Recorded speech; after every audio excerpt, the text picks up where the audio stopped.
Donc Flavie Abeillard, gérante du cabinet Chrysalide. Donc en fait, c'est un cabinet de conseil en qualité, sécurité, environnement. Annie-Dominique Poulet, gérante de la société Risque, qui a une dizaine d'années. Nous travaillons dans tout l'arc caribéen, de la Guyane à Haïti, République dominicaine, sur la prévention des risques majeurs, technologiques et naturels.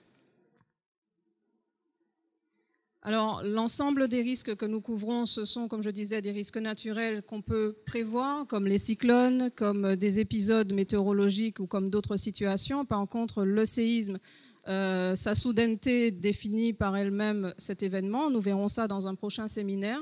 Et puis, bien sûr, tous les risques qui sont corrélés, puisqu'un problème, pour parler poliment, ne vient que très rarement tout seul. Et il faut aussi intégrer dans la prévention, même si on parle aujourd'hui des risques météorologiques, il faut aussi y intégrer des risques satellites comme la malveillance, l'incendie ou d'autres situations plus graves comme des risques sanitaires. Alors, la loi vous a mis, pendant que vous étiez en vacances en août 2004, cette loi vous a mis au cœur de votre propre sécurité. C'est la loi de modernisation de la sécurité civile dont mes collègues parlaient tout à l'heure. Ça veut dire quoi? Tout simplement que vous devez, vous, chacun d'entre vous, en tant que citoyen, prendre les premières dispositions nécessaires à votre propre sécurité, celle de vos collègues et aussi surtout celle de votre famille, puisque vous ne pouvez pas considérer que vous allez assurer un poste dans une entreprise si vous ne savez même pas si vos enfants, vos proches, toute personne pour lesquelles vous avez charge d'âme, si ces personnes sont en sécurité. Donc c'est important, et on va le voir tout à l'heure, de mettre en œuvre certains éléments qui vous permettront d'avoir l'esprit libre et vous occuper de vos collègues. Si on parle d'une crue, par exemple, soudaine dans une commune, vous ne pourrez pas directement évacuer l'entreprise parce que tout simplement les routes seront complètement impraticables et vous devrez gérer des collègues qui sont en situation parfois de détresse psychologique parce que ces personnes voudraient rentrer chez elles. Et donc, c'est important de prévoir tous ces éléments-là. Le colonel Patrick Tiburn parlait tout à l'heure de la montée en puissance des moyens. Il est important de voir que cette loi de modernisation de la sécurité civile a fait de vous des stars. C'est la fameuse étoile que vous voyez tout en bas. Vous êtes le premier maillon de la chaîne de secours. En fonction de la gravité des événements, il y aura une montée en puissance des forces qui seront mises en œuvre pour vous porter secours. Donc ça peut être au niveau communal, au niveau départemental, au niveau zonal. Et nous avons ici le préfet qui est le préfet de la zone Antilles, c'est un préfet de zone. Et après, on monte au niveau national et international. Mais il faut aussi savoir une chose, quand on parle de l'aide internationale, ce n'est pas comme on a vu malheureusement en Haïti où n'importe quel pays peut débarquer en Martinique et planter son drapeau et dire « je vais gérer les secours dans telle ou telle commune ». Il faut qu'il y ait une demande qui soit faite au niveau national, une demande d'aide internationale. Et ça, c'est aussi ce que disait, c'est dans l'esprit de ce que disait tout à l'heure M. Joannel. L'aide de nos voisins de la Caraïbe est primordiale, mais il faudrait que nous soyons déjà intégrés dans cette aide par le biais notamment de l'instance caribéenne de prévention des risques majeurs qu'on appelle la CIDIMA. Le document unique, c'est Flavie qui va vous en parler, je prendrai le relais tout à l'heure. Le document unique, c'est simplement déjà pour gérer les risques de votre société en temps normal. Donc c'est une obligation depuis le 5 novembre 2001. Toute société d'au moins un salarié doit avoir le document unique. C'est un document qui liste les risques professionnels des activités de l'entreprise, les mesures qui existent déjà et un plan d'action à mettre en place une fois qu'on aura listé justement les risques et les mesures qui existent si elles ne sont pas suffisantes. Donc c'est une obligation réglementaire, mais c'est aussi le moyen de réfléchir à une organisation au moment où on fait ce document et de voir si justement tous les équipements sont sûrs ou est-ce on peut en mettre des plus sûrs, savoir si le personnel est formé au poste qu'ils occupent et une fois que tout est réfléchi, on pourra comme ça ainsi satisfaire les salariés. Ils pourront travailler dans de meilleures conditions et donc avoir moins d'absentéisme, moins d'accidents du travail, mais donc du coup une société plus pérenne. Donc juste un petit mot pour savoir comment on fait ce document unique.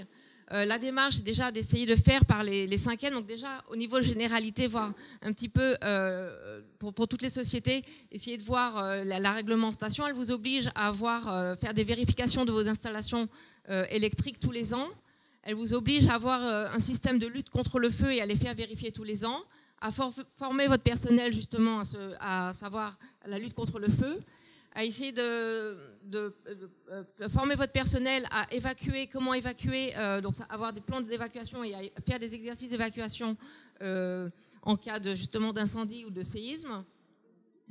Savoir si vous avez une trousse de secours, etc., et du personnel formé aux secouristes dans votre entreprise. Il faut au moins un sauveteur secouriste tous les 20 salariés. Donc ensuite, on pourra venir adapter la démarche entreprise par entreprise, c'est-à-dire au niveau du milieu, savoir si les salariés travaillent dans quelles circonstances, dans quel milieu. Est-ce que c'est un travail en hauteur? Est-ce que c'est un travail dans un milieu bruyant, poussiéreux, etc., encombrant? Est-ce qu'il y a de la place pour circuler? Ensuite, on se posera les questions au niveau du matériel. Est-ce que le personnel a été formé au matériel qu'il utilise? Donc, par exemple, le CACES pour le chariot élévateur, qui est quand même un outil qui revient dans beaucoup d'entreprises. Après, il y a des machines plus spécifiques. Est-ce que le personnel a été formé? Est-ce que ces machines ont été vérifiées? En général, elles ont des vérifications périodiques obligatoires qui doivent être faites par des organismes agréés, au moins tous les ans, voire tous les 6 mois pour les chariots élévateurs. Ensuite, on se pose la question des matières premières. Les matières premières qu'on utilise, est-ce qu'elles sont dangereuses? Est-ce qu'elles sont encombrantes? Est-ce qu'elles sont lourdes, etc. Est-ce qu'on a les moyens de manutention pour les manœuvrer, pour les manutentionner? Ensuite, est-ce qu'on a les méthodes de travail, des procédures de travail pour les différentes activités de la société? Et enfin, les formations, est-ce qu'on a toutes les formations? Donc ça, c'était un tout petit focus sur le document unique, et on reviendra après par rapport justement au risque inondation et cyclone. Voilà. Non, mais c'était juste pour dire que j'étais. Rien de. En fait, oui, ça permet de faire un inventaire exhaustif et structuré des risques en plan d'action. Et en fait, le document unique est un document vivant parce que dès qu'il y a un changement dans l'entreprise, on doit le mettre à jour. Alors, j'insiste quand même sur ce point dont vient de parler Flavie, parce que nous, en tant que chef d'entreprise ou chef de service, on doit veiller sur les personnes, mais on a souvent un œil collé aux finances. Je vous donne une anecdote. Je suis allée une fois dans une usine qui a quand même de très grands risques, avec du stock d'hydrocarbures, avec des personnes qui manipulent des engins, etc., etc. Et je lui ai dit, bon, votre document unique est fait. Il m'a dit, pas de problème, il est super bien fait, regardez. Et je regarde la feuille, c'était une espèce de feuille qu'on trouve, je sais pas, dans les magazines pour les vacances, où la personne avait croité, genre petit pointi croix, comme on dit en langage courant. Et à la fin, vous êtes dans telle catégorie de risque. Je dis, mais c'est atroce. Au bout d'un certain nombre de points, il était dans tel ou tel. Je dis, la personne s'est déplacée dans l'usine. Non, on a fait ça dans le bureau. Donc vous voyez, même à ce niveau-là, Monsieur Thiburn parlait tout à l'heure de l'opérationnalité des plans communaux de sauvegarde. Ce n'est pas juste un papier pour faire plaisir à l'inspection du travail, c'est quelque chose qui va vous permettre d'avoir le moins d'argent à payer par la suite en cas de problème. Comme disait Kofi Amian, en termes de prévention, la prévention, ce sont des catastrophes qu'on ne voit pas. Et ce qu'on ne voit pas est réputé ne pas exister et ne doit pas être payé par définition. Or, c'est tout l'inverse. La to-do list que vous avez sur votre siège, c'est celle-ci. Ce sont les éléments que vous allez cocher au fur et à mesure pour vos entreprises et puis adapter à vos entreprises. Est-ce que j'ai formé mon personnel? Est-ce que j'ai pensé à intégrer les stagiaires et les visiteurs spontanés aux exercices d'évacuation? Est-ce que même par jour de pluie, j'ai maintenu l'exercice d'évacuation? Parce que dans certaines entreprises aussi, ils nous disent « Ah oui, mais madame, il pleut aujourd'hui, les dames ont dit qu'elles ne veulent pas défaire leur coiffure. » On dit « C'est pas mon problème. On va évacuer parce que si ça a tremblé aujourd'hui ou s'il y a une crue aujourd'hui, même avec la jolie coiffure, on va évacuer. » Donc protéger le matériel, protéger les biens, sécuriser les finances, sécuriser les valeurs aussi. Dans certaines entreprises, si on parle d'une bijouterie par exemple, on ne va pas juste évacuer et fermer la porte, il y aura ces valeurs à sécuriser. Je parle en dernier point des informations officielles. Officielles. Facebook n'est pas un réseau d'informations officielles, par exemple. Okay, on a des photos catastrophes, oui, vous allez voir, il y a ceci qui s'est passé, et on a le pire et l'encore pire. Écoutez les radios officielles, vous avez RCI, Martinique Première, etc. regardez les sites internet si vous avez des connexions sur la préfecture, sur l'ADEAL, sur Météo France. Et c'est très important de rester toujours collé aux réalités de terrain parce que l'un des problèmes majeurs d'une catastrophe, ce sont les rumeurs. Et les rumeurs poussent les chefs d'entreprise et les individus à faire n'importe quoi et à se mettre en surdanger. Alors, dans cette to-do list, ce que je disais tout à l'heure, c'est que vous êtes d'abord des humains. On met l'humain au cœur de tout parce que vous êtes d'abord des pères et mères de famille. Vous avez peut-être la responsabilité de parents, de proches ou de voisins. Et ce plan familial de mise en sécurité, c'est une quasi-obligation que vous fait la loi de modernisation de la sécurité civile. Vous devez organiser votre famille pour qu'elle soit autonome en votre absence, par exemple. Il n'y a plus de réseau téléphonique. Eh bien, je sais que c'est toi qui iras chercher le fiston, toi tu iras chercher la maman. On ne s'appelle pas, mais on sait très bien comment on va fonctionner. Donc ça vous met déjà dans un état d'apaisement qui vous permet de rester au sein de l'entreprise si on ne permet pas l'évacuation, sans avoir de crise de nerfs ou de chute de tension à gérer. Alors, dans le plan familial de mise en sécurité, on va aller très vite. Vous avez un détail sur le site de la préfecture, notamment le site Réplique 972, avec un K, REPLIK 972. Les conduites à tenir. Un enfant de 2 ans, vous mettez une voiture de pompier à côté du 18, il saura que quand il fait 1-8 sur le téléphone, ce sont les pompiers qui vont venir, etc., etc. Je dis ça, c'est tout bête, parce que la bonne alerte, c'est déjà la première chaîne, c'est déjà le gros maillon des chaînes de secours qui permet de perdre le moins de temps possible pour venir, pour faire déclencher les secours adaptés. Alors en termes d'évacuation, je vais aller très vite dessus, tout en restant un petit peu quand même. On a une grosse différence entre un plan d'évacuation, c'est de l'intérieur vers l'extérieur, et le plan d'intervention qui sera de l'extérieur vers l'intérieur. Le plan d'évacuation, c'est ce que vous verrez dans les couloirs, mais souvent quand je dis dans une entreprise, le plan d'évacuation, vous le connaissez comme ça de mémoire, tout le monde cherche ses chaussures, surtout ne pas croiser le chef de service, surtout ne pas croiser le regard du directeur parce que je vais me faire allumer. Eh bien, prenez le temps, quand vous êtes dans les couloirs, de lire un plan d'évacuation quand vous entrez dans une entreprise.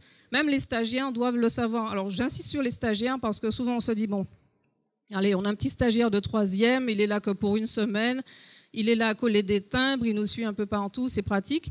Sauf qu'il ne sait pas, lorsque l'alerte est déclenchée dans l'entreprise, il ne sait pas ce qu'il faut faire. Il ne sait pas où se mettre en refuge. Il ne sait même pas où se trouve le point de rassemblement. Donc, pensez à intégrer ces personnes-là. Alors, le plan d'évacuation, ça j'en ai parlé, faites en sorte que ce plan d'évacuation soit réel. J'ai eu beaucoup trop souvent le gag dans des entreprises. Quand je viens sur un plan d'évacuation, je commence à lire le plan, je leur dis, mais vous avez une voie d'évacuation là, mais c'est un mur. Ah oui, mais entre-temps, au fait, on a comblé parce que ça permettait de faire 2 bureaux au lieu d'un seul. Donc, ce n'est plus une porte d'évacuation. Ou l'inverse. Ou ça débouche sur un balcon, d'ailleurs. Alors, le plan d'intervention, c'est pour que les pompiers, tous les secours externes, sachent qu'à tel endroit, il y a un stock d'oxygène chez vous, ou un appareil dangereux, ou une zone ATEX. Toutes ces personnes qui ne vous connaissent pas, qui ne connaissent pas l'entreprise, doivent savoir comment faire pour se diriger au bon endroit et dans les meilleures conditions. Un guide file, un serre-file, c'est la même personne. Alors, il y a eu des petits malins qui ont instauré des formations des équipes guide file et puis des équipes serre-file. Non, je suis dans mon usine, aujourd'hui je me trouve à l'entrée, je suis guide file. Demain, je suis en train de travailler tout au fond de l'usine, je suis serre-file. Donc, je suivrai la même formation. Et c'est important que ces personnes intègrent que c'est une mission importante. Un guide et serre-file, c'est la même formation, c'est la même personne, mais c'est surtout un engagement important, tout comme les sauveteurs secouristes du travail. Assurez-vous en tant que chef d'entreprise qu'ils n'ont pas suivi ces formations juste pour vous faire plaisir et ne pas se faire avoir les gros yeux tous les matins quand ils arrivent au travail. Parce que là aussi, on a des personnes qui vous disent « je suis SST, mais bon, c'était pour faire plaisir au chef, mais j'ai peur du sang ». Ou il est hors de question que je touche à un défibrillateur. On a eu des malaises pendant des formations SST, rien qu'avec le faux sang. Le défibrillateur, je fais juste une parenthèse dessus, c'est important. Un défibrillateur qui n'a pas servi, la batterie c'est 2 ans, les électrodes c'est 2 ans, hein, même quand ça n'a pas servi. Donc on jette et on remplace. Et il est hors de question, quand vous avez le défibrillateur dans votre entreprise, de dire je mets la pile à côté, comme ça ne va pas s'user. C'est interdit. Il doit être opérationnel. Les glissements de terrain, ça, ce sont des petites voitures que vous voyez, les petits points tout en bas à droite de l'écran. C'est la Panaméricaine où vous avez eu un gros glissement de terrain. Et ce qu'ils ont fait, les malins, c'est qu'au lieu d'enlever tout, sécuriser la falaise, eh bien, ils ont construit la route par-dessus. Ça, un risque, c'est la conjonction de 3 éléments. Vous avez l'aléa, le cyclone, la crue, etc., la sécheresse aussi. Vous avez les enjeux, c'est vous, ce sont vos biens, c'est la vie sociale. Et puis vous avez votre vulnérabilité. Eh bien là, ils ont simplement fabriqué leur vulnérabilité parce que ce qui s'est produit là se reproduira une autre fois. Les risques de chute de rochers, les incendies qui sont souvent corrélés à, par exemple, une inondation, puisque les installations électriques ont été mouillées, et vous pouvez avoir certains court-circuits qui font que, oui, mais il a plu beaucoup, mais c'est bizarre, mon dépôt a brûlé. Oui, mais voilà. Le risque technologique, on n'a pas besoin d'aller chercher bien loin. Une simple station-service, c'est aussi un endroit qui peut provoquer certains dommages à l'environnement et aussi à la suite de l'activité du pays.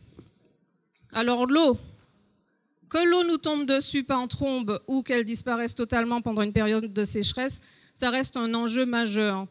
Déjà pour nettoyer votre entreprise, mais aussi pour pouvoir hydrater les personnes, être un des premiers secours.